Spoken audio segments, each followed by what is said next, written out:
¿Alguna vez has sentido la puñalada de la traición en el trabajo? Imagínate esto, estás siendo despedido y la persona en quien más confiabas está ahí, riéndose de tu desgracia. Quédate hasta el final para descubrir cómo el karma hizo justicia cuando menos lo esperaba. Bienvenido a Relatos del Despido, el canal donde compartimos las historias más impactantes del mundo laboral. Si quieres más historias como esta, suscríbete ahora y activa la campanita para no perderte ningún video. Todavía recuerdo ese día como si fuera ayer. El cielo de Ciudad de México estaba especialmente gris, como si presagiara lo que estaba por venir. Me llamo Alejandro, y durante 5 años trabajé como gerente de proyectos en una importante empresa de tecnología en Santa Fe, uno de los distritos financieros más importantes de la capital. La empresa había crecido exponencialmente desde que entré. Al principio éramos apenas 20 personas en una oficina pequeña en la Condesa. Ahora ocupábamos 3 pisos completos de un edificio corporativo con vidrios polarizados y vistas panorámicas de la ciudad. El equipo había crecido a más de 200 personas, y yo había ascendido hasta convertirme en uno de los gerentes más respetados. Entre mis compañeros de trabajo estaba Marcela. La conocí el mismo día que entré a la empresa. Ella llevaba apenas 2 semanas trabajando y cuando yo llegué, nos hicimos amigos casi instantáneamente. Éramos los únicos que siempre llegábamos temprano, compartíamos el café de las 7 de la mañana mientras la oficina estaba prácticamente vacía, y nos quedábamos hasta tarde terminando proyectos que parecían imposibles. Nuestra amistad creció con los años. Conocí a su familia, ella conoció a la mía. Celebramos cumpleaños juntos. Pasamos navidades, incluso vacaciones con nuestras respectivas parejas. Marcela se convirtió en mi confidente, mi aliada en ese mundo corporativo que a veces resultaba tan despiadado. Cuando me ascendieron a gerente, ella fue la primera en felicitarme. Cuando ella consiguió su ascenso a coordinadora de recursos humanos, un año después, organicé una pequeña celebración sorpresa en la oficina. Somos como hermanos, me dijo una vez mientras tomábamos unas micheladas en un bar de la Roma Norte después del trabajo.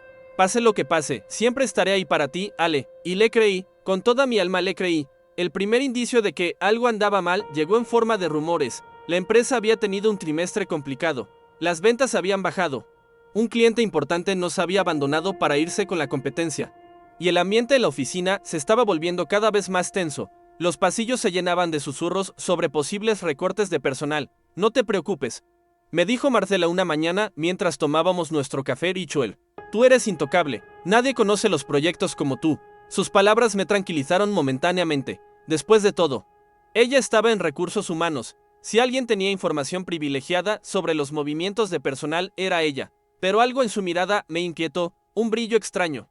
Una evasión sutil cuando le preguntaba detalles. Con el paso de los días, noté que nuestras conversaciones se volvían más superficiales. Ya no me contaba sobre las reuniones importantes a las que asistía. Ya no me preguntaba por mis proyectos. Nuestra amistad parecía desvanecerse sin explicación. Una semana después, recibí un correo de la directora de Recursos Humanos solicitando una reunión urgente en la sala de juntas principal. Mi corazón dio un vuelco. En 5 años, jamás había recibido una solicitud así. Marcela no aparecía como invitada en el correo, lo cual me pareció extraño, siendo ella la coordinadora del departamento.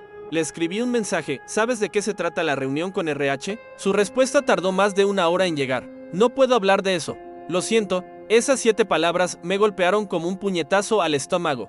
De repente, todo cobró sentido. Los rumores, su distanciamiento, sus evasivas, mi amiga, mi hermana. Sabía que iban a despedirme y no había tenido el valor de advertirme.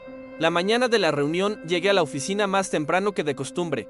Esperaba encontrarme con Marcela para al menos intentar hablar con ella antes de enfrentar lo inevitable, pero ella no estaba en su lugar habitual. Su escritorio permanecía vacío, su computadora apagada. A las 9 en punto, me dirigí a la sala de juntas. El trayecto desde mi oficina hasta allí fue el más largo de mi vida. Cada paso resonaba en mi cabeza como una cuenta regresiva hacia el desastre. Al llegar, vi que ya estaban ahí la directora de Recursos Humanos, el director financiero y, para mi sorpresa, Marcela. Estaba sentada al fondo de la mesa con una carpeta frente a ella y la mirada clavada en sus manos. Buenos días, Alejandro, dijo la directora con un tono formal que nunca antes había usado conmigo. Toma asiento, por favor. Lo que siguió fue un discurso ensayado sobre la difícil situación económica de la empresa, la necesidad de reestructuración y cómo habían tomado decisiones estratégicas para garantizar la supervivencia del negocio. Palabras vacías que apenas escuché. Mi atención estaba dividida entre el inevitable prescindimos de tus servicios que estaba por llegar y la presencia silenciosa de Marcela en la sala. Tu posición ha sido eliminada, anunció finalmente la directora. Hoy será tu último día con nosotros. Fue en ese momento cuando cometí el error de mirar directamente a Marcela. Nuestros ojos se encontraron por un segundo antes de que ella desviara la mirada, pero fue suficiente para ver algo que jamás olvidaré, una sonrisa, pequeña, casi imperceptible, pero definitivamente una sonrisa. Mi mundo se derrumbó en ese instante, no por el despido, sino por esa traición silenciosa que se dibujaba en los labios de quien consideré mi amiga durante años. Marcela te acompañará a recoger tus cosas y completará los trámites de salida. Continuó la directora, ajena al terremoto emocional que estaba experimentando. Salimos de la sala en silencio. El pasillo estaba desierto, como si todos supieran lo que estaba ocurriendo y prefirieran mantenerse alejados. A mitad de camino hacia mi oficina, no pude contenerme más. ¿Por qué?, le pregunté, deteniéndome en seco. ¿Por qué estás sonriendo? Ella pareció sorprendida por mi pregunta, como si no esperara que hubiera notado ese gesto. No sé de qué hablas, respondió, evitando mi mirada. Esto es parte de mi trabajo, Alejandro. No es personal. ¿No es personal?, repliqué, sintiendo como la rabia comenzaba a reemplazar al shock inicial. 5 años de amistad, Marcela. 5 años compartiendo todo, ¿y ahora me dices que no es personal? Baja la voz, me pidió, mirando nerviosamente alrededor. Estamos en la oficina. ¿Te preocupa más lo que piensen los demás que lo que estás haciéndome?, le recriminé. No solo sabías que iban a despedirme, sino que pareces feliz por ello. Fue entonces cuando vi otra vez esa sonrisa, ahora acompañada de una mirada fría que jamás había visto en ella. Tal vez deberías preguntarte por qué te están despidiendo a ti y no a mí, dijo en voz baja. Tal vez no eres tan indispensable como creías. Sus palabras me dejaron sin aliento. Esta no era la Marcela que conocía, o quizás nunca la conocí realmente. El resto del proceso fue un borrón en mi memoria. Recogí mis pertenencias mientras ella supervisaba cada movimiento, como si temiera que fuera a llevarme algo que no me pertenecía. Firmé documentos sin leerlos. Entregué mi credencial, mi computadora, mi teléfono corporativo. Al salir del edificio, con una caja que contenía 5 años de mi vida, miré hacia arriba. Las nubes grises seguían ahí, pero ahora llovía, como si el cielo mismo compartiera mi dolor. Lo que no sabía en ese momento era que esta historia apenas comenzaba, y que la sonrisa de Marcela se borraría mucho antes de lo que ella esperaba. Las semanas siguientes a mi despido fueron un torbellino de emociones. Pasé por todas las etapas del duelo: negación, ira, negociación, depresión y finalmente aceptación. Pero había algo que seguía atormentándome: la imagen de Marcela sonriendo durante mi despido. Intenté contactarla varias veces, le envié mensajes que quedaron sin respuesta, la llamé, pero nunca contestó. Incluso le escribí un correo largo explicándole cómo me sentía. Pero lo único que recibí fue un frío "te deseo lo mejor en tus futuros proyectos" como respuesta automática. Un mes después de mi salida, recibí una llamada inesperada. Era Joaquín, uno de los programadores del equipo que yo lideraba. Siempre tuvimos buena relación, pero nunca fuimos cercanos fuera del ámbito laboral. ¿Tienes tiempo para un café?, me preguntó con un tono que sugería que tenía algo importante que decirme. Nos encontramos en un Starbucks cerca de Reforma. Joaquín llegó nervioso, mirando constantemente sobre su hombro como si temiera ser seguido. Lo que voy a contarte podría costarme mi trabajo, comenzó después de dar un sorbo a su café americano, pero creo que mereces saberlo. Según Joaquín, mi despido no había sido parte de un recorte de personal como me habían dicho. La empresa estaba, de hecho, en un buen momento financiero. El cliente que supuestamente habíamos perdido había regresado con un contrato aún mayor poco después de mi salida. Entonces, ¿por qué me despidieron?, pregunté, sintiendo como la confusión reemplazaba la aceptación que tanto me había costado alcanzar. Por Marcela, respondió Joaquín, bajando aún más la voz. Ella ha estado manipulando información desde que la ascendieron a RH. Lo que Joaquín me contó a continuación me dejó helado. Marcela había estado presentando informes alterados sobre mi desempeño durante meses. Había manipulado evaluaciones, cambiado comentarios de clientes. Incluso había insinuado que yo estaba filtrando información confidencial a la competencia. ¿Tienes pruebas de esto?, le pregunté, intentando mantener la calma. Joaquín sacó una memoria USB de su bolsillo. Tengo copias de los informes originales y los que ella presentó a la dirección. También tengo capturas de pantalla de correos donde habla sobre ti. No son agradables, Alejandro. Esa noche revisé cada documento, cada correo, cada evaluación. La evidencia era abrumadora. Marcela, mi amiga, mi confidente, había orquestado meticulosamente mi caída. ¿Pero por qué? La respuesta llegó en uno de los últimos correos que encontré en la memoria USB. Era un intercambio entre Marcela y el director general, fechado 3 meses antes de mi despido, con Alejandro fuera del camino. Sería la candidata natural para ocupar la nueva posición de directora de operaciones. Nadie conoce mejor la empresa que yo, y ya he demostrado mi lealtad y compromiso con los objetivos estratégicos. Todo cobró sentido de golpe. No se trataba de un recorte, ni de mi desempeño, se trataba de ambición. Marcela había visto una oportunidad de ascender y yo era el único obstáculo en su camino. La ira que sentí fue diferente a cualquier cosa que hubiera experimentado antes. No era el tipo de rabia caliente que te hace querer gritar y romper cosas. Era una ira fría, calculadora, casi tranquila. Quería justicia, pero sabía que debía ser inteligente al respecto. Contacté a un abogado laboral para evaluar mis opciones. Después de revisar la evidencia, me explicó que tenía un caso sólido por despido injustificado, incluso por difamación. Podría demandar a la empresa y probablemente ganaría, pero estos procesos son largos y desgastantes. Me advirtió: ¿estás seguro de que quieres pasar por esto? Lo pensé detenidamente. Una demanda sería pública, ruidosa, y podría afectar mis posibilidades de encontrar otro trabajo en el futuro. La industria tecnológica en México es pequeña, todos se conocen. Fue entonces cuando recordé algo que Marcela siempre decía: en los negocios, la información es poder. Tenía razón. Y ahora yo tenía información muy valiosa. Decidí probar un enfoque diferente. Redacté un correo detallado al director general, adjuntando algunas, no todas, de las evidencias que tenía sobre las manipulaciones de Marcela. No mencioné nada sobre demandas o compensaciones. Simplemente expuse los hechos y expresé mi decepción por cómo se habían manejado las cosas. Solo quería que estuviera informado, concluí en mi correo. Lo que haga con esta información es decisión suya. Envié el correo un viernes por la noche y esperé. La respuesta llegó el domingo. Mucho antes de lo que esperaba, Alejandro. Esto es extremadamente preocupante. Te agradezco que hayas compartido esta información conmigo. ¿Podríamos reunirnos mañana a primera hora para discutir esto en persona? El lunes a las 8 de la mañana estaba de vuelta en ese edificio de cristal que había sido mi segundo hogar durante 5 años. La recepcionista me miró sorprendida cuando anuncié mi llegada.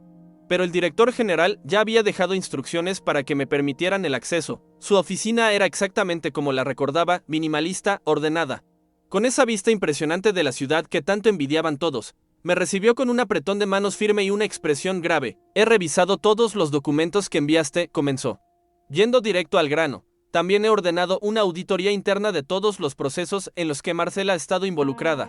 Lo que hemos encontrado hasta ahora es preocupante, por decirlo menos. Según me explicó, Marcela no solo había manipulado información sobre mí, también había alterado evaluaciones de otros empleados, había inflado números en informes de desempeño de su propio departamento. Incluso había estado utilizando recursos de la empresa para un proyecto personal que planeaba lanzar. Nunca debimos permitir que esto sucediera, admitió el director, visiblemente afectado. Te debo una disculpa personal. Confié en la información que se me presentó sin verificarla adecuadamente. Lo que siguió fue una conversación larga y franca sobre lo sucedido, sobre la cultura de la empresa y sobre cómo prevenir situaciones similares en el futuro. Al final, me ofreció reincorporarme a la empresa con un ascenso y una compensación por los meses que había estado fuera. ¿Y Marcela?, pregunté, porque necesitaba saber qué pasaría con ella. Será citada esta tarde para una entrevista de salida, respondió con firmeza. Su comportamiento va en contra de todos nuestros valores corporativos. No puedo entrar en detalles por cuestiones legales, pero te aseguro que se tomarán las medidas apropiadas. Salí de esa reunión con sentimientos encontrados. Por un lado, sentía una vindicación que no sabía que necesitaba. Por otro, me entristecía pensar en cómo una amistad que creía genuina se había convertido en algo tan tóxico.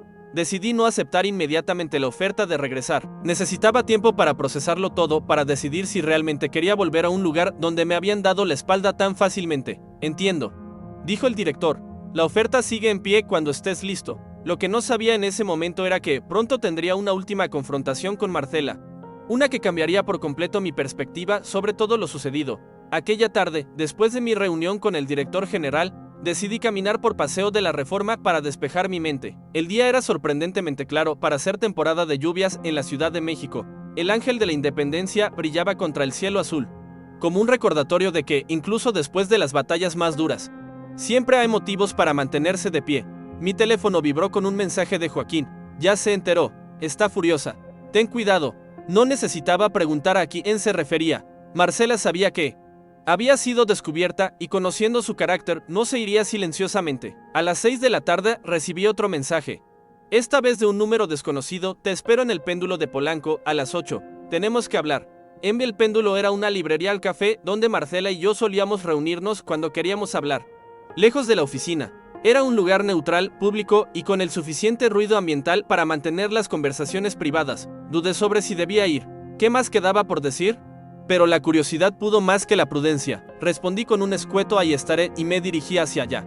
Llegué 10 minutos antes de la hora acordada. El lugar estaba moderadamente lleno, con estudiantes trabajando en sus laptops y parejas conversando en voz baja entre estanterías llenas de libros. Elegí una mesa en el fondo, desde donde podía ver la entrada.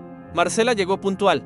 Como siempre, vestía el mismo traje astre gris que llevaba en las reuniones importantes, pero su rostro, usualmente impecable, mostraba signos de estrés. Tenía ojeras pronunciadas y su habitual sonrisa confiada había sido reemplazada por una expresión tensa. Se sentó frente a mí sin saludar, colocando su bolso sobre la mesa como una barrera entre nosotros. ¿Estás satisfecho?, preguntó sin preámbulos, su voz un susurro controlado pero cargado de emoción. ¿Satisfecho?, respondí, manteniendo mi tono neutral.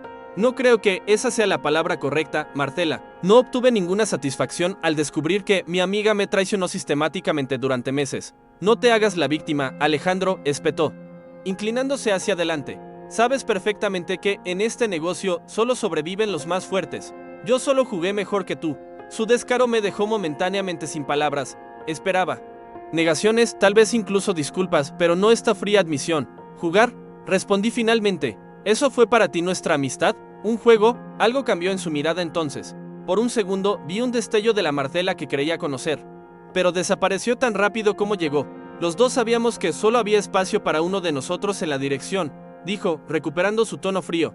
Tú habrías hecho lo mismo en mi lugar. No, Marcela, nunca habría hecho lo que tú hiciste, afirmé con una certeza que me sorprendió incluso a mí mismo. Podríamos haber competido limpiamente. Podrías haberme dicho que aspirabas al mismo puesto. Habríamos encontrado una manera. Ella soltó una risa amarga. Qué ingenuo sigue siendo. Por eso siempre fuiste el eslabón débil. Tomé un sorbo de mi café, dándome tiempo para procesar sus palabras. La persona frente a mí era una extraña, usando el rostro de mi amiga. ¿Sabes lo que más me duele?, dije después de un momento. No es el despido, no son las mentiras. Es que sonreíste cuando me despidieron. Esa pequeña sonrisa que no pudiste contener, como si mi desgracia te diera placer. Su rostro se tensó aún más. No sé de qué hablas. Ambos sabemos que sí, insistí. Me preguntó si sonreíste igual en tu entrevista de salida hoy. La mención de su propia situación pareció desestabilizarla por primera vez. Sus manos, que hasta ese momento habían estado perfectamente quietas sobre la mesa, comenzaron a juguetear nerviosamente con la servilleta. Esto no ha terminado, dijo. Pero su voz ya no tenía la misma convicción. Tengo contactos. Puedo encontrar otro trabajo mañana mismo, probablemente. Concedí, eres inteligente y capaz. Siempre lo has sido. Lo que no entiendo es por qué sentiste que necesitabas destruirme para tener éxito. Nos quedamos en silencio por un momento, el ruido del café llenando el vacío entre nosotros. Finalmente, Marcela habló, y su voz sonaba diferente, casi vulnerable. ¿Sabes lo que es crecer siempre a la sombra de alguien más?, preguntó. Toda mi vida he sido la segunda opción, la que se esfuerza el doble para recibir la mitad del reconocimiento. Marcela, yo nunca. No, déjame terminar, me interrumpió cuando entramos a la empresa. Éramos iguales, dos novatos tratando de encontrar su lugar, pero con cada proyecto, con cada ascenso, tú avanzabas y yo me quedaba rezagada. Todos te adoraban, el brillante Alejandro, el indispensable Alejandro. Eso no es cierto, protesté. Tú también avanzaste. Conseguiste tu ascenso a RH, un puesto lateral, respondió con desdén, mientras tú te dirigías directamente hacia arriba. Cuando me enteré de la nueva posición de director de operaciones, supe que era mi oportunidad, mi última oportunidad de demostrar mi valor. ¿Y por eso decidiste destruirme? ¿Por una oportunidad laboral? No lo entiendes, dijo. Y por primera vez vi lágrimas en sus ojos. No era solo un trabajo para mí.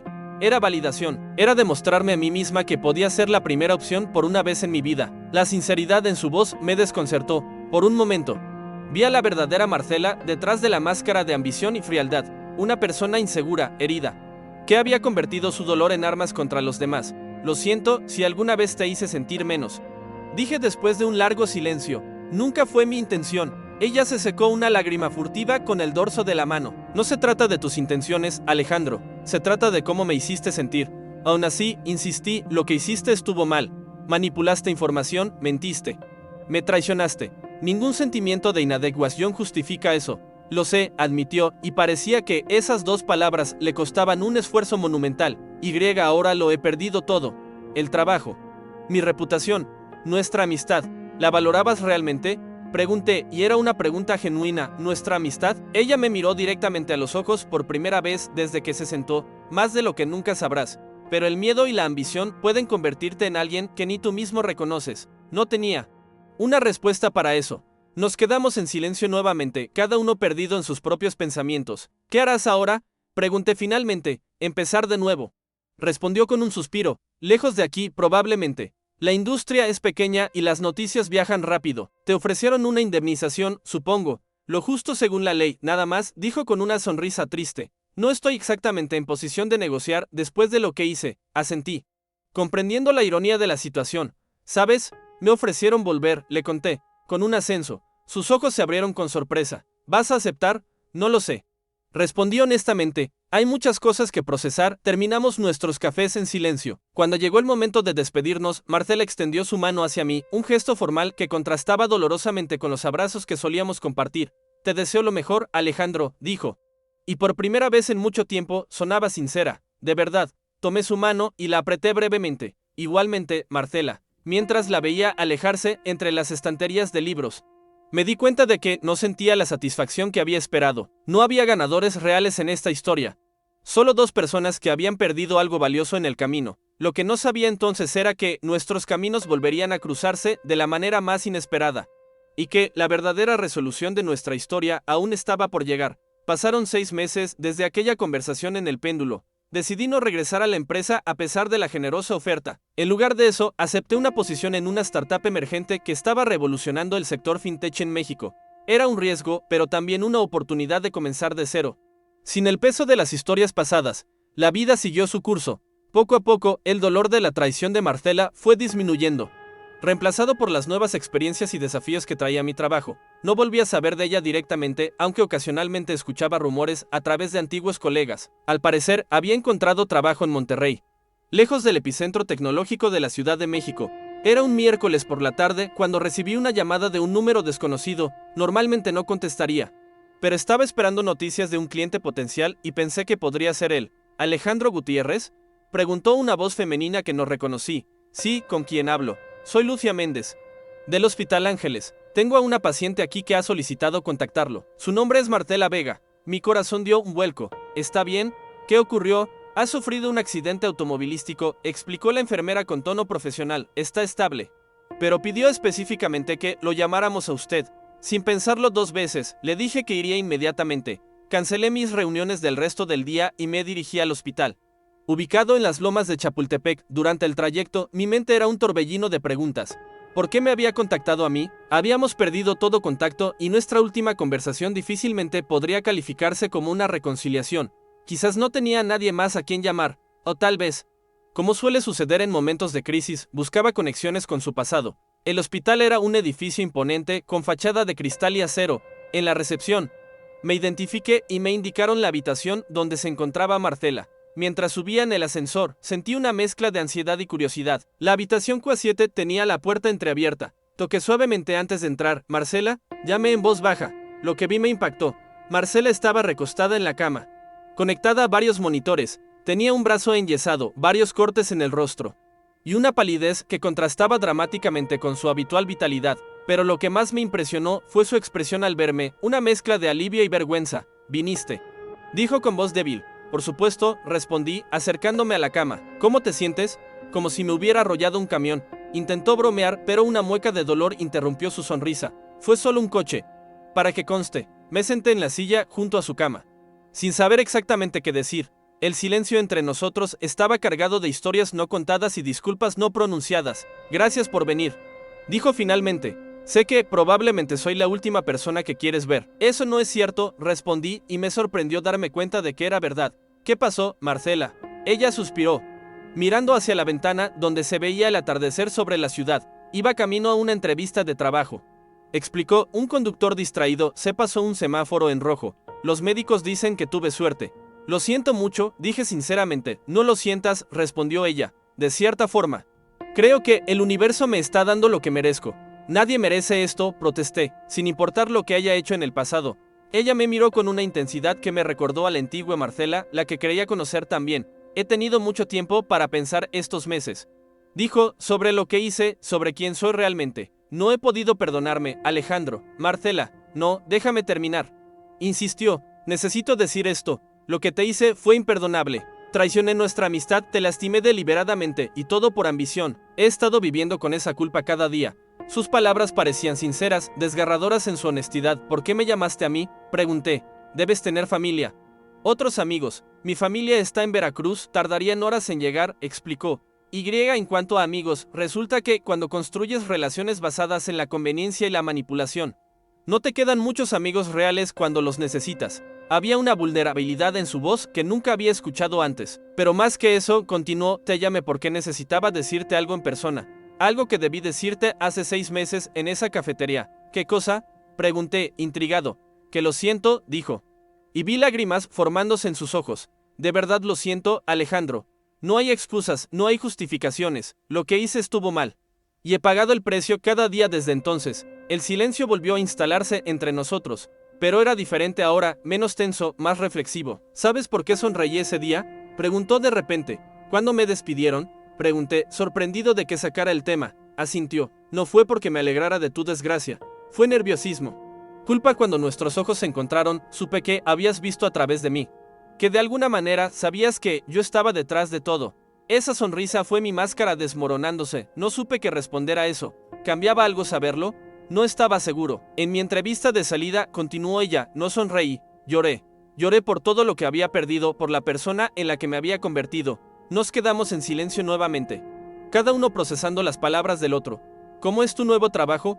Pregunto finalmente, cambiando de tema. Le conté sobre la startup, sobre los desafíos y oportunidades que había encontrado allí. Mientras hablaba, noté que me escuchaba con genuino interés, haciendo preguntas perspicaces que me recordaron por qué habíamos conectado en primer lugar. La conversación fluyó con sorprendente facilidad, como si los meses y el dolor se hubieran desvanecido temporalmente. Hablamos de todo y de nada, evitando cuidadosamente los temas más dolorosos pero reconociéndolos con miradas y silencios significativos. Cuando la enfermera entró para informarnos que el horario de visitas estaba por terminar, me di cuenta de que habían pasado casi 2 horas. Debo irme, dije poniéndome de pie. ¿Necesitas algo?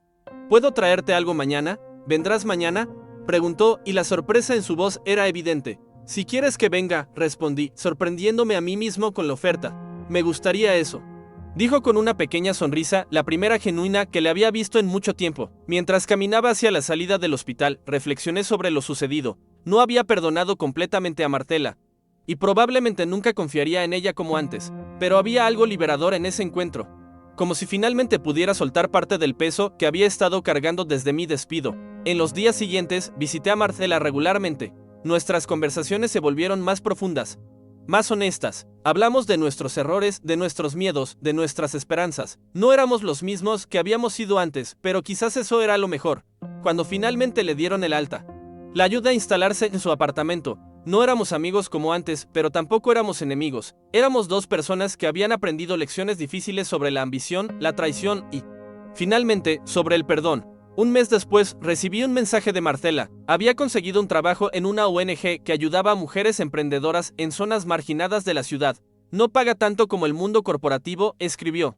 Pero por primera vez siento que estoy haciendo algo que realmente importa. Le respondí con sinceridad, me alegro por ti, Marcela. De verdad, esa noche, mientras contemplaba las luces de la Ciudad de México desde mi balcón, pensé en cómo nuestras vidas habían cambiado. El despido, que una vez pareció una catástrofe, se había convertido en un punto de inflexión para ambos. A veces, los finales más dolorosos nos llevan a los comienzos más necesarios. La sonrisa de Marcela aquel día en la sala de juntas ya no me atormentaba. Había comprendido que todos somos capaces de cometer errores terribles cuando el miedo y la inseguridad nos dominan. Y también había aprendido que el verdadero poder no está en la venganza, sino en la capacidad de seguir adelante, de reconstruir, de encontrar un propósito más allá del dolor. No sé si Marcela y yo volveremos a ser amigos algún día. Las heridas profundas dejan cicatrices que nunca desaparecen por completo, pero sí sé que ambos hemos crecido a través de esta experiencia y que a veces las lecciones más valiosas vienen de los lugares más inesperados y dolorosos. Como dijo Gabriel García Márquez, la vida no es la que uno vivió, sino la que uno recuerda y cómo la recuerda para contarla.